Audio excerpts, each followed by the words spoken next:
Welcome back to another episode of MotoGP Mac, and today we're going to talk about the upcoming race this weekend for the San Marino Grand Prix in Misano. Now, before we get into it, here is the schedule for Friday. Here is the schedule for Saturday. And here is the schedule for Sunday. Now, the Grand Prix at Misano is always something I really look forward to. You know, it is such a crazy circuit, especially some big balls corners as well within it. So it's going to be interesting to see what happens there this weekend. For sure, you know, Jorge Martin did the double here last year, but the asterisk to that is Pecco was injured, if you remember from the Catalunya incident. He is going into this weekend.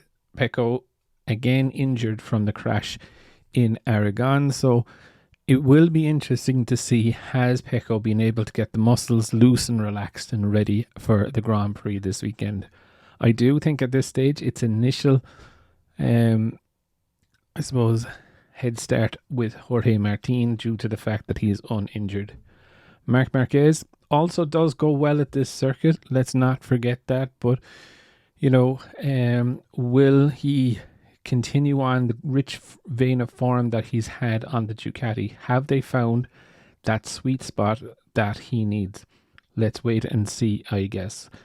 Enea Bastianini does need a big weekend, really. You know, he's starting to fall a little bit on the wayside. You know, the last two Grand Prix haven't been brilliant. So he needs to kind of answer back if he wants to stay in a good solid fight with Marc Marquez for third in the championship. Pedro Acosta, again, just needs a solid weekend, similar with Brad Binder. I think they just need a couple of good weekends to find the form. And remember, although Acosta is on the gas and is a rookie, you know, these two are going to be teammates next year, so definitely finishing ahead of each other in the championship is one of the main things. Aleix Espargaro and Maverick Vinales, you know, they had an absolute mare of a pig of a weekend in Aragon, and it's something Aprilia need to answer for. Remember, now they're going to be at home in Italy, so they definitely need to have a good, strong showing. I would expect the same out of Fabio Di Gianantonio. I know he's had the surgery and stuff, but he's also at home, so he needs to put on a good, solid race. Alex Marquez, again, I think, you know, there's a lot of negativity around him over the crash with Pecco. Whether it's right or wrong, I don't really know. I'm not really going to get into it, but, you know, he definitely needs a good, solid weekend, stay out of trouble and get going.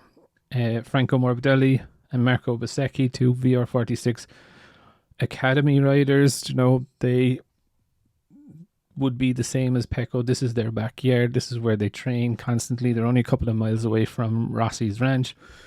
So I would expect a strong weekend out of them here. Miguel Oliveira, yeah, I think he also needs a strong weekend. You know, he was very unlucky in Aragon. He did get a good start and then he crashed, and you know, it's just not really coming together. But he's on an Aprilia in Italy, so he does need a big weekend. Fabio Quartararo, I think this could be a good chance for Fabio. He's not always going to get murdered on the straights, but again, it's really hard to tell with the Yamaha right now. Jack Miller, again, needs a good, strong, solid weekend.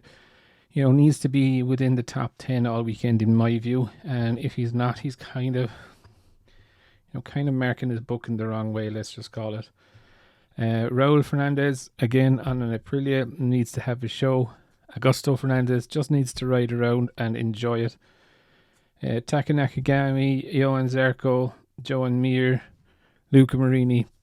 I really just don't know what sort of track they're going to find, or even how the Hondas are even going to think about turning the corners. Also, we have Alex Rins. Again, he does need a solid weekend, and more so probably than anyone else on the grid. Him and Jack would be tying, in my view, for having a solid weekend. The difference between Jack and Alex Rins is Alex has a 2-year contract with Yamaha already signed. I believe there is going to be a wild card with Polo Spargaro again, so it will be interesting to see how he gets on. Overall, I'm really looking forward to the Misano race. You know, it is one of my favorite circuits to go to and spectate at. For me, I think my fastest man on Friday, and it's very hard to rule it out, but I think it's going to be Martin. But I would definitely love to know your thoughts. What are you most looking forward to about the race, and who is going to be your fastest man on Friday? Definitely leave your thoughts in the comments below, and I'll be back again tomorrow with another video.